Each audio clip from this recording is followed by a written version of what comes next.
नमस्कार, DD news में आपका स्वागत है। मैं हूं रमा त्यागी। बुलेटिन की शुरुआत कर लेते हैं हेडलाइंस के साथ। महाराष्ट्र और झारखंड विधानसभा चुनाव के लिए मतदान जारी। 5 राज्यों में उपचुनाव के लिए भी पोलिंग। 1 बजे तक झारखंड में 47.92% और महाराष्ट्र में 32.28% मतदान।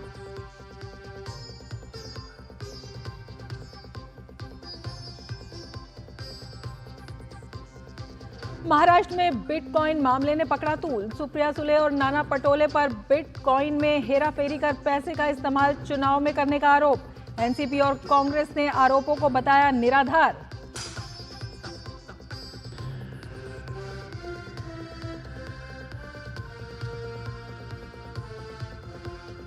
गयाना में प्रधानमंत्री नरेंद्र मोदी का भव्य स्वागत। पीएम गयाना के राष्ट्रपति डॉक्टर मोहम्मद इरफान अली के साथ करेंगे वार्ता। दूसरे कैरिकॉम भारत शिखर सम्मेलन में लेंगे भाग।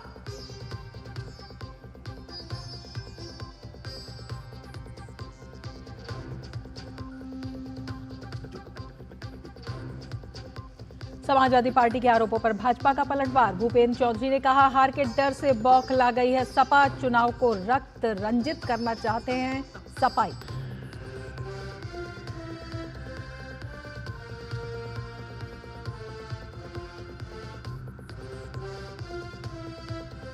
आज से गोवा में 55वां भारतीय अंतर्राष्ट्रीय फिल्म महोत्सव। भारत की सांस्कृतिक और सिनेमाई विरासत का मनाया जाएगा जश्न।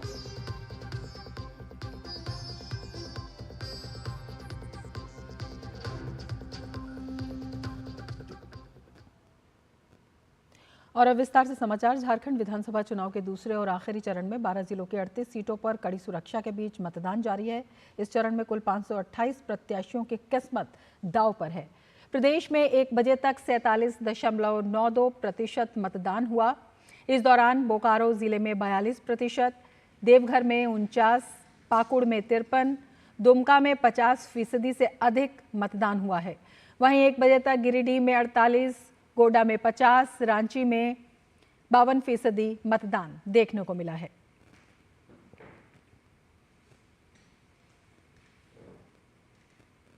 महाराष्ट्र विधानसभा चुनाव के लिए 288 सीटों पर मतदान चल रहा है। महाराष्ट्र में 9 करोड़ से अधिक मतदाता 4000 से ज्यादा उम्मीदवारों के भविष्य का फैसला करेंगे। राज्य में दोपहर 1 बजे तक 32.18% मतदान हुआ है।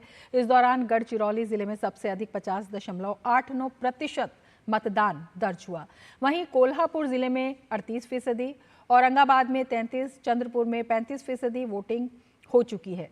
साथ ही लातूर जिले में 33%, मुंबई सिटी में 27%, नागपुर में 31% से ज्यादा मतदान देखने को मिला है।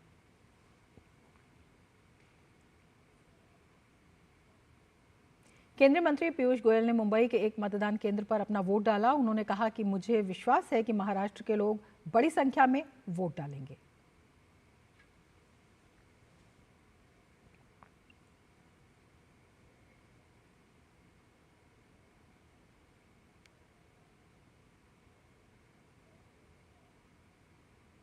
आज सुबह से ही मैं उत्तर मुंबई की 6 सीटों पर किस प्रकार से लोग बाहर उतर रहे हैं, कैसा रिस्पांस है, देख रहा था। और मुझे खुशी है कि भारी संख्या में लोग बाहर आए हैं, अपना वोट डालने के लिए उत्सुक हैं, अपना अधिकार, अपनी जिम्मेदारी का पालन कर रहे हैं। मैं उम्मीद करता हूं कि इस बार 60% से अधिक वोटिंग होगी। मेरी अपील है सभी से कि सब लोग उतरें।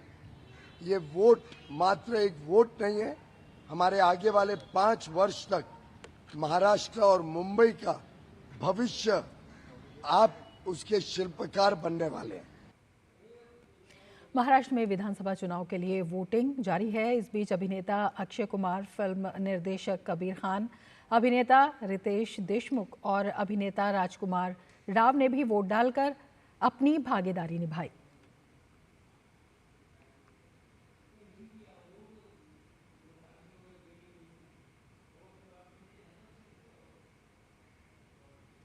महाराष्ट्र में विधानसभा चुनाव के लिए शिवसेना उद्धव गुट के सांसद संजय राउत ने एक मतदान केंद्र पर अपना वोट डाला। वहीं शिवसेना उद्धव गुट के नेता और मुंबा देवी सीट से उम्मीदवार सुनील राउत ने भी अपने मत का इस्तेमाल किया।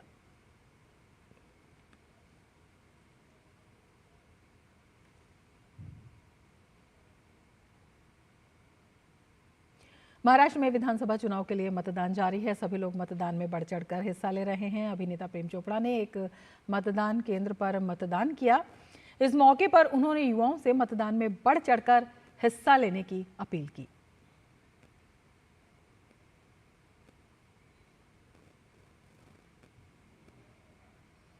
अक्सर दिया है वो, यहाँ पर अच्छे इंतजाम भी अच्छे हैं, चेयर्स वगैरह लगी हुई हैं, सीनियर सिटीजन की फैसिलिटीज हैं, सही घर के भी हैं।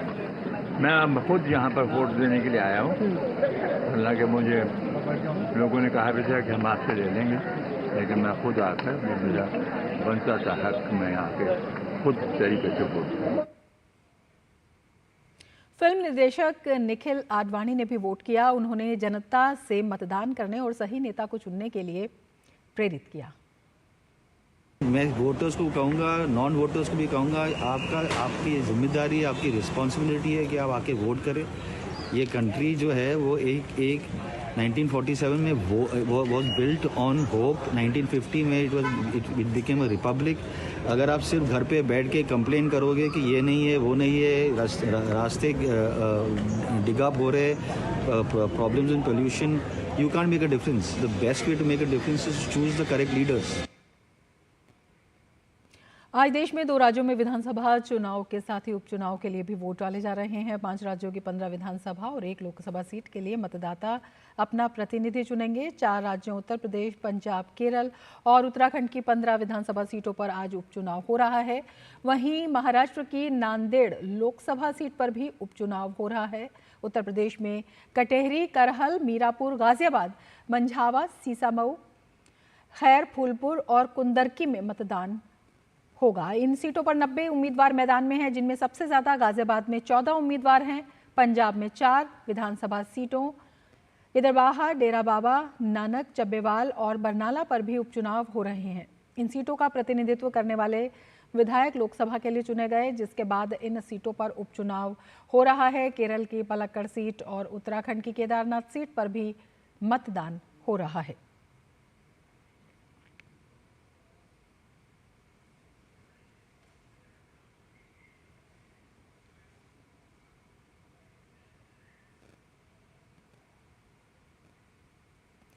जनपद मुजफ्फरनगर की मीरापुर विधानसभा के उपचुनाव से हुड़दंग की घटना सामने आई है। मीरापुर के मुस्लिम बहुल क्षेत्र ककरोली में मतदान केंद्र से कुछ दूर 2 पक्षों में किसी बात को लेकर झड़प हो गई। देखते ही देखते दोनों पक्षों के बीच पथराव होने लगा। मौके पर पहुंची पुलिस ने हल्का बल प्रयोग कर हुड़दंगियों को भीड़ से खदेड़ दिया। इस बीच काफी देर तक अफरा तफरी का माहौल रहा। वहीं इस प्रकरण पर एसएसपी अभिषेक सिंह ने बताया है कि पुलिस पथराव करने वालों पर सख्त कार्रवाई कर रही है। फिलहाल मतदान सुचारू रूप से चल रहा है। जनपद मुजफ्फरनगर में मीरापुर उपचुनाव के दौरान यहां पर एक सूचना प्राप्त हुई थी कि थाना ककरौली में ग्राम ककरौली के पास कुछ लोगों ने हुड़दंग किया है। मौके पे तत्काल फोर्स पहुंच गई थी। वहां 2 पक्षों के बीच में कुछ छोटी सी झड़प हुई थी। पुलिस द्वारा वहां पर सूक्ष्म बल प्रयोग करके सबको हटा दिया गया। मौके पर शांति व्यवस्था कायम है और मतदान फ्री एंड फेयर तरीके से चल रहा है। वहीं कुंदरकी से भाजपा प्रत्याशी ठाकुर रामवीर सिंह ने सपा पर फर्जी वोट डलवाने का आरोप लगवाया।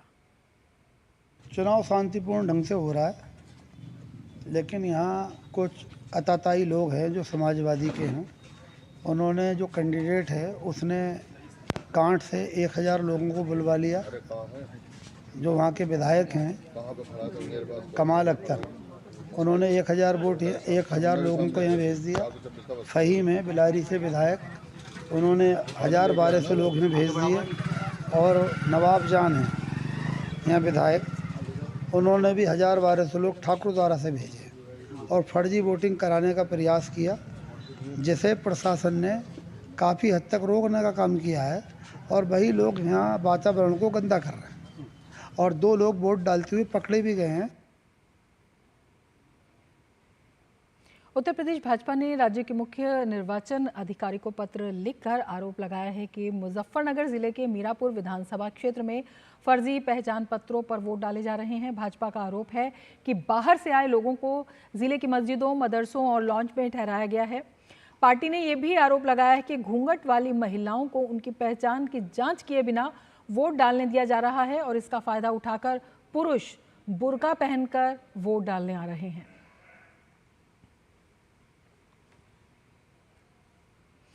उत्तर प्रदेश में उपचुनाव के दौरान समाजवादी पार्टी ने कई सीटों पर पुलिस द्वारा वोटरों को रोकने का आरोप लगाया है। अखिलेश ने प्रेस कॉन्फ्रेंस कर पुलिस और बूथ पर मौजूद अधिकारियों पर आरोप लगाते हुए कहा कि मीरापुर विधानसभा में अधिकारियों ने वोटर आईडी छीन लिया है और खुद अंदर मतदान करवा रहे हैं।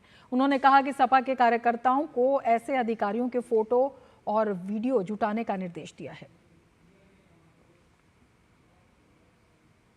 हमारे लोग सारे वीडियो फोटो इकट्ठे कर रहे हैं। गड़बड़ी में जो पुलिस प्रशासन लिप्त है उन लोगों के नाम और पदनाम भी हम लोग जानकारी कर रहे हैं। मैंने अपने समाजवादी साथियों से कहा है कि सारे वीडियो और फोटो इकट्ठे करें और गड़बड़ी में लिप्त पुलिस और प्रशासन के लोग उनके नाम और पदनाम भी जानें। किसी को भी बख्शा नहीं जाएगा। समाजवादी पार्टी के पुलिस द्वारा वोटरों को रोकने के आरोपों पर भाजपा ने पलटवार किया है। उत्तर प्रदेश बीजेपी के अध्यक्ष चौधरी भूपेंद्र सिंह ने कहा कि सपा ने हार मान ली है और सपा के लोग चुनाव को रक्त रंजित करने का प्रयास कर रहे हैं। समाजवादी पार्टी ने अपने गुंडे और जो माफिया प्रकोष्ठ है उनका उसे आगे कर दिया। शांति और सौहार्द के माहौल में संपन्न हो रहे ये चुनाव समाजवादी पार्टी को कभी सुहाते नहीं। इसलिए समाजवादी पार्टी के लोग उपचुनाव को रक्त रंजित करने का पूरा प्रयास कर रहे हैं। साथ ही उन्होंने करहल में दलित बेटी की हत्या पर कहा कि समाजवादी पार्टी को अपने गुंडों को नियंत्रित रखना चाहिए। लाल टोपी वाले गुंडों का कृत्य एक बार फिर सबके सामने है। पीडीए का नारा देने वाले अखिलेश यादव के लाल टोपी वाले गुंडों ने करहल में दलित समाज की बेटी की जिस प्रकार से निर्मम हत्या की है वो कहीं ना कहीं प्रदर्शित होता। समाजवादी पार्टी के मुखिया अखिलेश यादव जी अपनी पार्टी के गुंडों को नियंत्रित रखना चाहिए, बाकी पुलिस और प्रशासन अपनी कार्रवाई करेंगे। समाजवादी पार्टी द्वारा यूपी उपचुनाव के दौरान कुछ समुदायों को मतदान से रोके जाने की सोशल मीडिया पर की गई शिकायतों का संज्ञान लेते हुए मुख्य चुनाव आयुक्त राजीव कुमार ने उत्तर प्रदेश के मुख्य चुनाव अधिकारी और सभी जिला चुनाव अधिकारी, रिटर्निंग अधिकारियों को सख्त निर्देश दिया है कि मतदान प्रक्रिया को निष्पक्ष और सुचारू रूप से सुनिश्चित करें। सभी शिकायतों का तुरंत संज्ञान लेकर तुरंत कार्रवाई करें और उसे सोशल मीडिया के जरिए भी शिकायतकर्ता को टैग कर इन्फॉर्म करें। किसी भी योग्य मतदाता को मतदान से न रोका जाए। किसी भी प्रकार का पक्षपाती रवैया बर्दाश्त नहीं किया जाएगा और शिकायत मिलने पर अगर कोई दोषी पाया गया तो कड़ी कार्रवाई की जाएगी। यूपी के सभी 9 जिलों में तैनात पुलिस और सामान्य पर्यवेक्षकों को भी सख्त हिदायत दी गई है कि वे कड़ी नजर रखें और ये सुनिश्चित करें कि मतदान शांतिपूर्ण और निष्पक्ष तरीके से हो। कानपुर उपचुनाव में मतदान के दौरान शिकायत मिलने पर कानपुर पुलिस ने तुरंत कार्रवाई करते हुए एक सब इंस्पेक्टर को सस्पेंड कर दिया। कानपुर नगर पुलिस कमिश्नरेट ने ट्वीट कर कहा कि ट्वीट का संज्ञान लिया गया है, संबंधित उप निरीक्षक गण को निलंबित कर दिया गया है एवं सभी को चुनाव प्रक्रिया का पूर्ण पालन सुनिश्चित करने के लिए निर्देशित किया गया है। महाराष्ट्र विधानसभा चुनाव के लिए वोटिंग के बीच बिटकॉइन मामला तूल पकड़ता जा रहा है। पुणे के एक पूर्व आईपीएस अधिकारी ने एनसीपी नेता सुप्रिया सुले और नाना पटोले पर आरोप लगाते हुए कहा कि उन्होंने 2018 में बिटकॉइन की हेराफेरी कर उस पैसे का इस्तेमाल विधानसभा चुनाव में किया है। अब इस मामले पर सुले ने सफाई दी है। इस मामले पर सुप्रिया सुले ने कहा है कि मीडिया में चल रही ऑडियो क्लिप में उनकी आवाज़ नहीं है। वहीं बिटकॉइन विवाद पर अजित पवार ने कहा है कि इस मामले की जाँच की जानी चाहिए। मैं नाना पटोले को कई सालों से जानता हूं। वे स्पीकर थे और मैं उनकी आवाज़ पहचान सकता हूं, लेकिन कुछ स्पष्ट नहीं कह सकता हूं क्योंकि कुछ लोग आवाज़ की नकल भी करते हैं। लेकिन जहां तक इस ऑडियो क्लिप में मौजूद आवाज़ का सवाल है तो ये सुप्रिया सुले और नाना पटोले की ही आवाज़ है, इसीलिए इस मामले की जांच होगी। वहीं महाराष्ट्र कांग्रेस चीफ नाना पटोले ने इस मामले पर कहा कि बीजेपी ने चुनाव के दौरान ओछी हरकत की है। वो मेरी आवाज़ नहीं है, मैं तो किसान हूं, मुझे बिटकॉइन समझ नहीं आता है।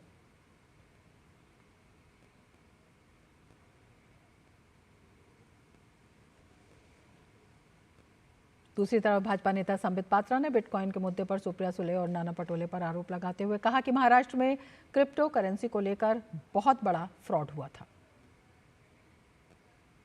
MVA महाविकास अघाड़ी के कुछ आगे की पंक्ति के नेता, जिनमें सुप्रिया सुले जी का नाम है, जिनमें कांग्रेस पार्टी के अध्यक्ष नाना पटोले जी का नाम है, उनके द्वारा लगभग 235 करोड़ रुपए के घोटाले, गबन और उस गबन के पैसे का इस चुनाव में खर्चे का पूरा ब्यौरा सामने आता है। जिस प्रकार से हम देख रहे हैं और मैं भी अभी मीडिया में देख रहा था, तो ये कोई 50 करोड़, 100 करोड़, 150 करोड़ का विषय नहीं है। अभी तक जितना खुलासा हुआ है, ऐसा प्रतीत होता है मानो 235 करोड़ के आसपास का विषय है।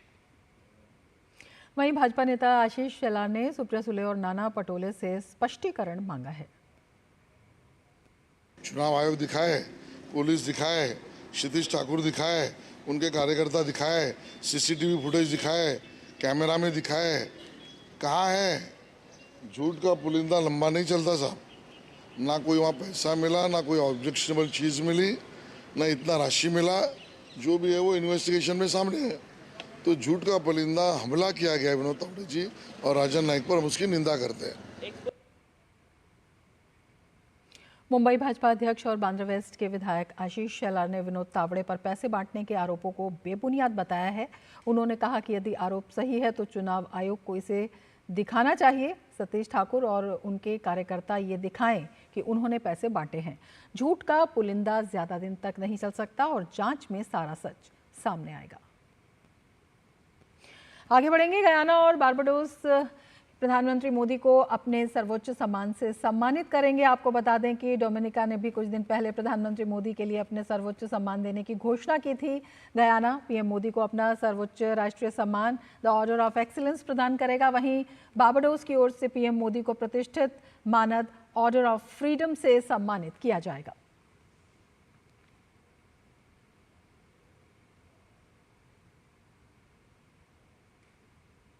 प्रधानमंत्री नरेंद्र मोदी ब्राजील की सफल यात्रा के बाद गयाना पहुंचे थे। जॉर्ज टाउन पहुंचने पर प्रधानमंत्री मोदी का राष्ट्रपति डॉक्टर मोहम्मद इरफान अली ने स्वागत किया। एयरपोर्ट पर राष्ट्रपति के साथ दर्जन भर कैबिनेट मंत्री मौजूद रहे। प्रधानमंत्री मोदी को एयरपोर्ट पर गार्ड ऑफ ऑनर दिया गया। 1968 के बाद किसी भारतीय प्रधानमंत्री की गयाना की यह पहली यात्रा है। पीएम मोदी जॉर्ज टाउन में गयाना के राष्ट्रपति डॉक्टर मोहम्मद इरफान अली के साथ वार्ता करेंगे। प्रधानमंत्री दूसरे कैरिकॉम भारत शिखर सम्मेलन में भाग लेंगे और इस क्षेत्र के साथ भारत की दीर्घकालिक मैत्री बढ़ाने के लिए कैरिकॉम सदस्य देशों के नेताओं के साथ बैठक करेंगे। कल प्रधानमंत्री गयाना की संसद को संबोधित करेंगे। प्रधानमंत्री प्रवासी भारतीयों की एक सभा को भी संबोधित करेंगे।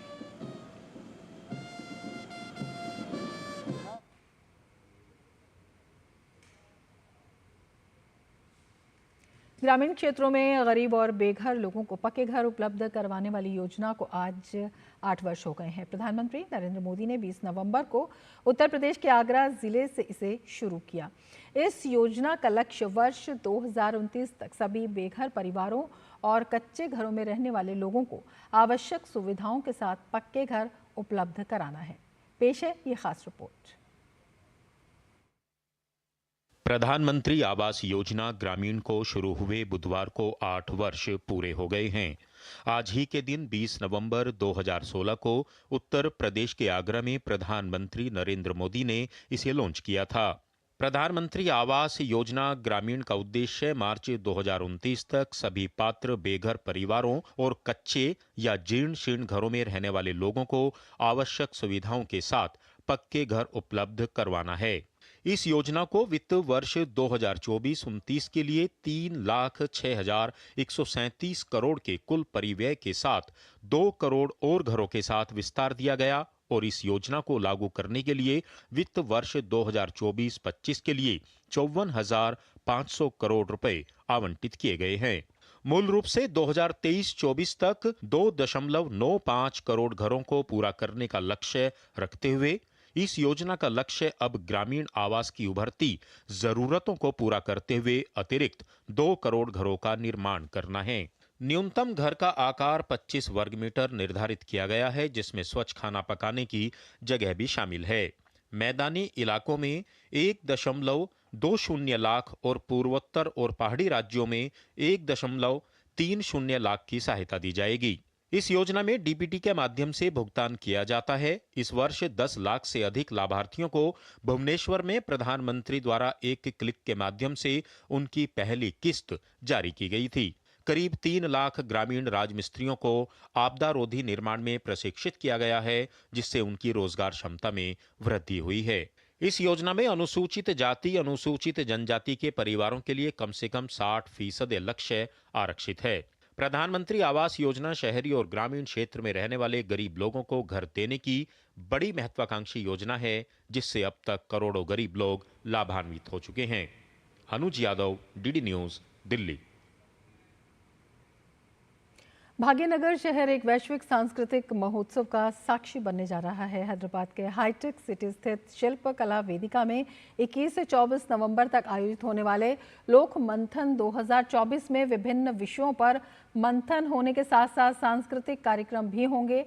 4 दिवसीय इस वैश्विक महाकुंभ में दुनिया भर के विचारक, बुद्धिजीवी, शोधकर्ता और शिक्षाविद मौजूद रहेंगे। वहीं देश और दुनिया की सांस्कृतिक छटा के विविध रंग भी यहाँ देखने को मिलेंगे।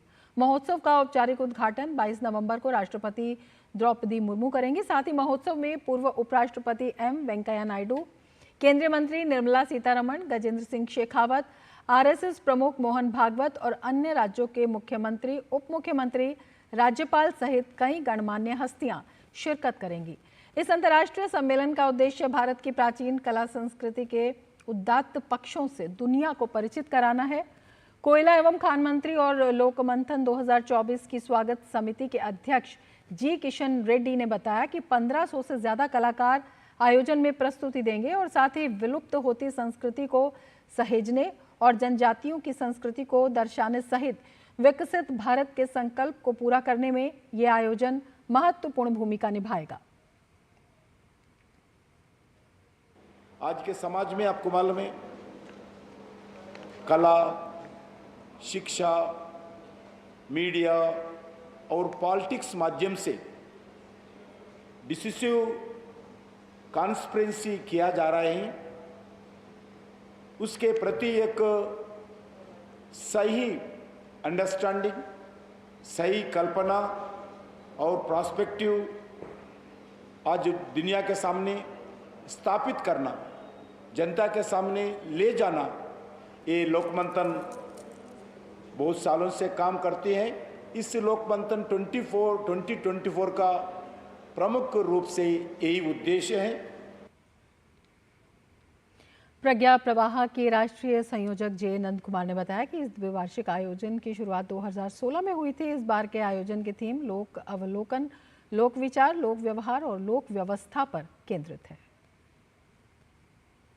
इस बार का लोकमंथन का मुख्य विशेषता आज के हमारे जो विद्यमान भारत के अंदर का नहीं, भारत के बाहर का भी अनेक देशों से लोग प्रतिनिधित्व करेंगे। खास तौर पर प्री अब्राहमिक रिलीजियंस या प्रैक्टिसेस को फॉलो करने वाले यजीदी या रोमानिया से आने वाले जो सन्स ऑफ सन, लिथुआनिया से आने वाले जो रोमा ग्रुप, इंडोनेशिया के लोग, ये सब लोग वहाँ उनके कल्चरल परफॉर्मेंस इस बार करने वाले थे। It's the main speciality of इस साल का जो लोकमंथन का। इसके साथ इस बुलेटिन में फिलहाल इतना ही। नमस्कार।